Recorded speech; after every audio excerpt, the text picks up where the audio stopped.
it's a criminal action. Shireen, I want to know where Amma is. You have no right whatsoever to put her in a nursing home, steal all her money, steal her mind. Obviously, it's a criminal action.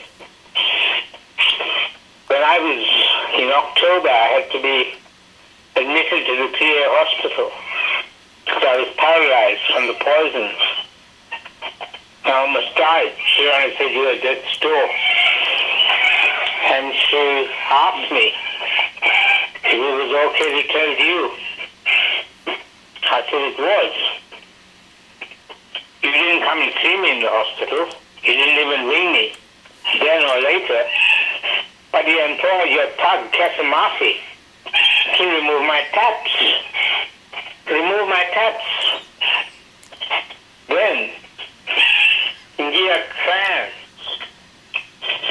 had made a vexatious public health order against me. Didn't acknowledge that I am a doctor with many years of experience.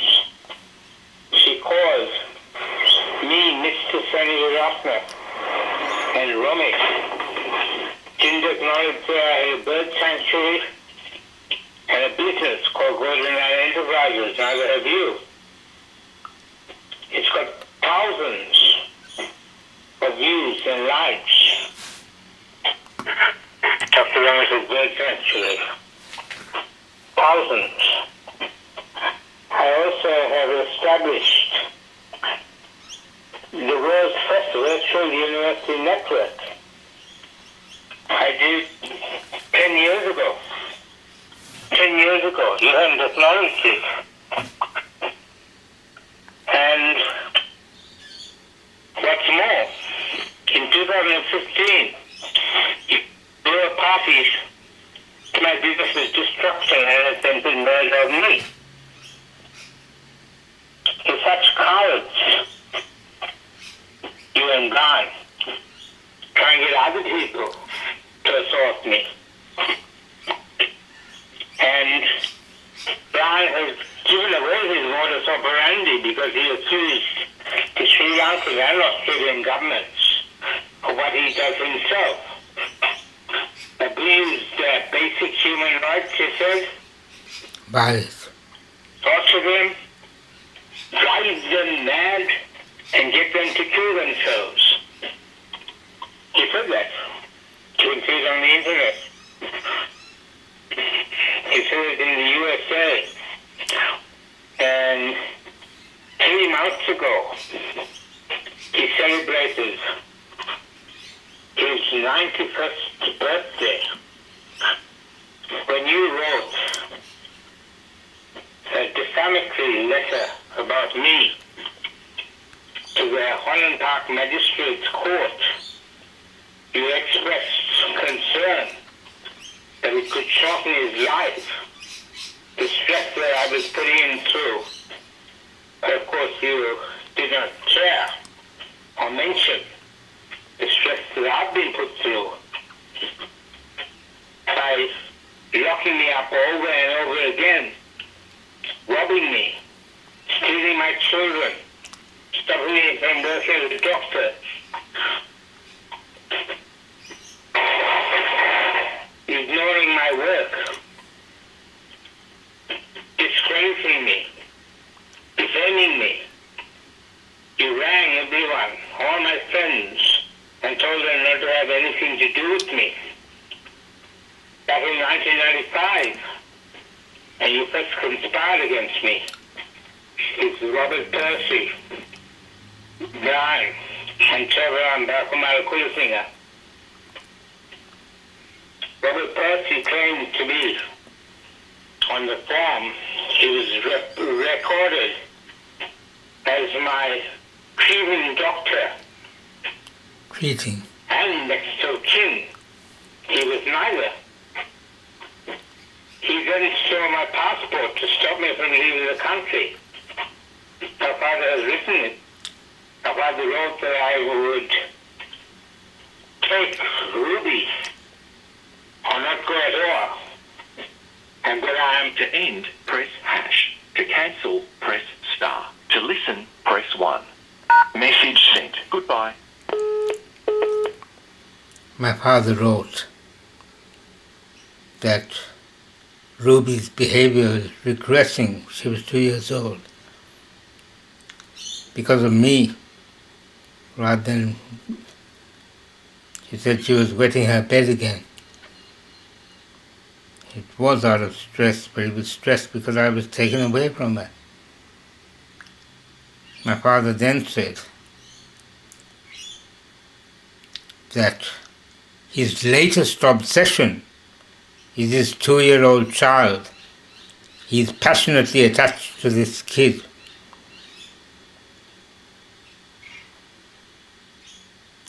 So he discussed it with my sister, and they're the ones who said that I would take Ruby and go overseas to try and escape the psych system by going to America.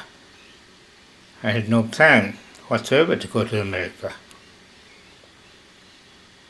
Her boyfriend, Shireen's boyfriend, Robert Percy, said I may duck the question completely and seek enlightenment on a remote Aboriginal community, as if that was a sign of mental illness. I had no plan to do that either. So they robbed me and locked me up. They locked me up to rob me. And that's what they did again. In January this year, locked me up to rob me.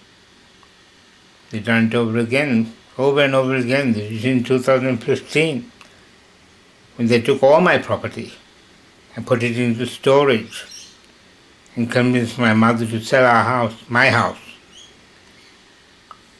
this house. The cruel Justin O'Brien, the psychiatrist who was put in charge of torturing me, said, your chance of returning to your house is between 0 and buck leaves. Then he wanted to know, do you know what that means?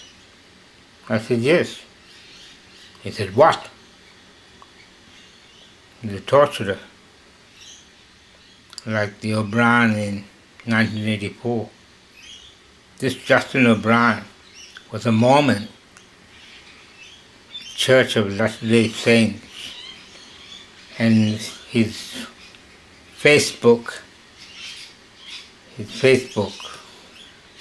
has a photograph, or had a photograph until he took it off, of him posing with a knife between his teeth, saying, "Eye of the tiger," and another photograph of him in a sauna tub with 5 young women. He said that he came and inspected my house, but he gave the wrong date. He said that it was done before I was locked up. It wasn't. It was done immediately after I was locked up. When he came to my house and met my mother, he came with a woman, his registrar, called Ayodhya Malalagama. I recognized the Sinhalese name immediately.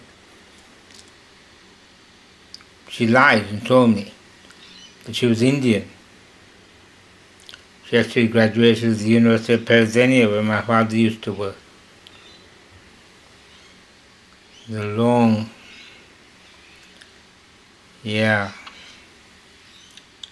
was very traumatic. They locked me up for a week in the psychogeriatric unit with elderly, insane people. Geriatric.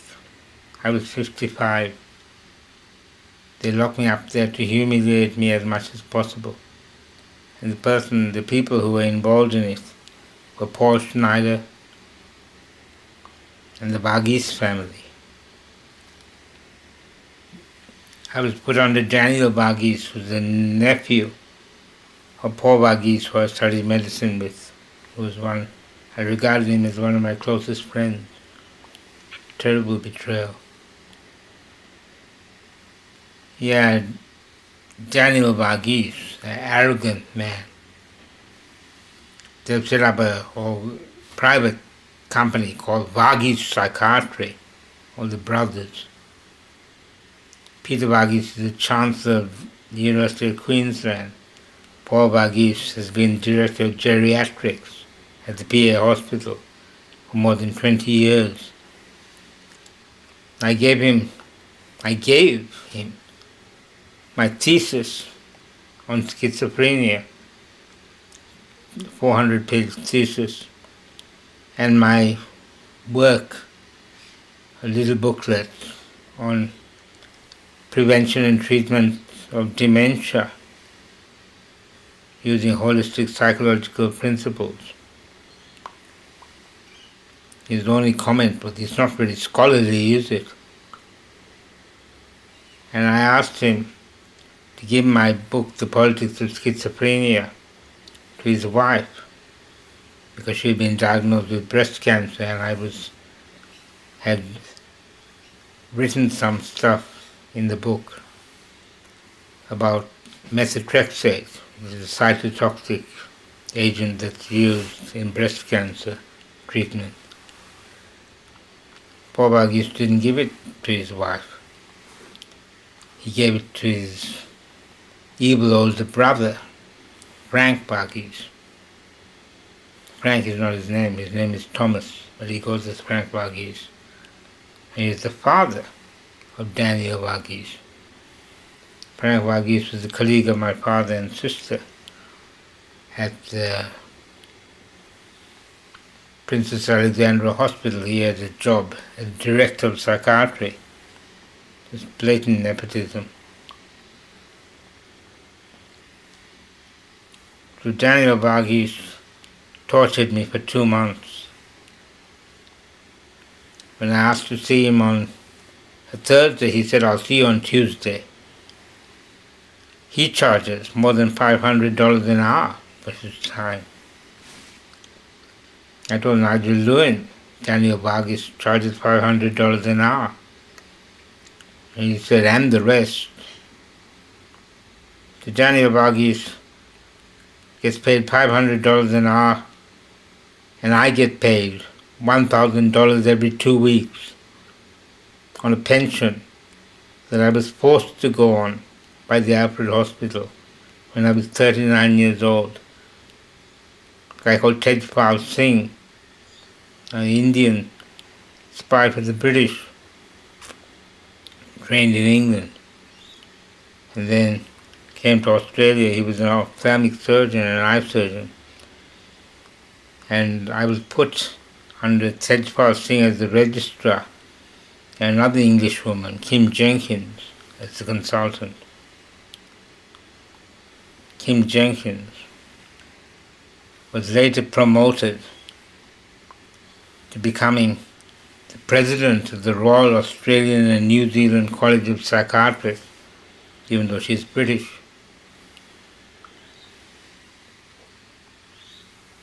They locked me up and tortured me over and over again. And now I'm crippled. I'm crippled from 27 years of poisoning by these evil people. So Paul Varghese was the doctor, I use the word loosely, of my mother when she was put into PA Hospital. So was my father, under different doctors. And then I went around to their house after 2 years because I wanted to see my mother again. And I found my father sitting in the back room with his mistress, Joyce R. Chong. And he has a daughter with Joyce R. Chong called Naomi R. Chong.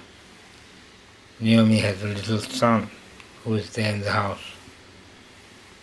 I asked, "Where's my mother?" "Where's Amma?" And Joyce said, "Ask Shireen." I said, "Shireen doesn't speak to me." She said, "She's with Shireen." Then I found out from Ingia Tran, from the city council, in the report she made, that my mother has been put in a nursing home. But my sister won't tell me where she is. Let me speak to her or see her. She's waiting for her to die so that she can steal all her property. My mother has very valuable collections. Valuable collections. Like I have. That's what they were after. It's monstrous. Monstrous what they've done to my mother. And my grandmother. And me. And my children. After they locked me up when Ruby was 2 years old, they took my daughter Ruby at the age of 2 to a psychiatrist to try and prove that I had traumatized her. Yeah, I haven't spoken to my daughter Ruby for more than 10 years. My sister poisoned her mind against me as well. Ruby came up for my sister's 50th birthday party, but didn't even ring me on mine. Yeah. I just say it breaks my heart. Breaks my heart.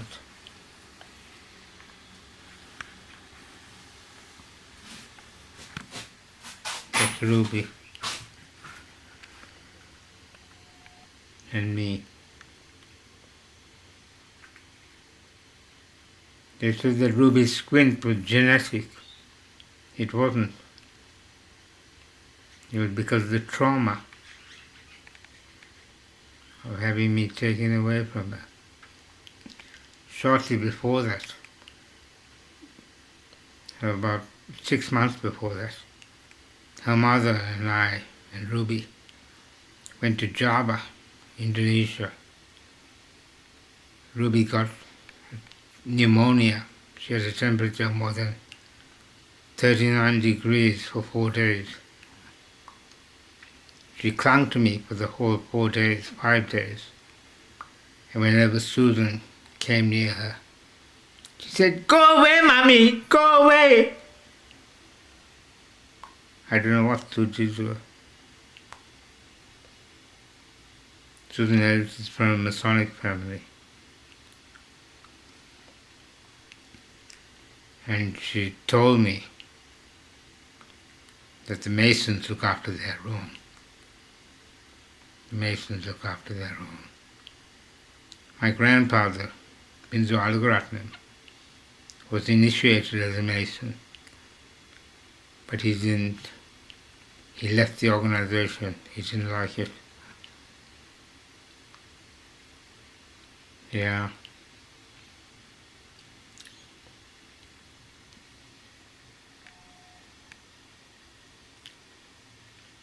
I did almost kill myself.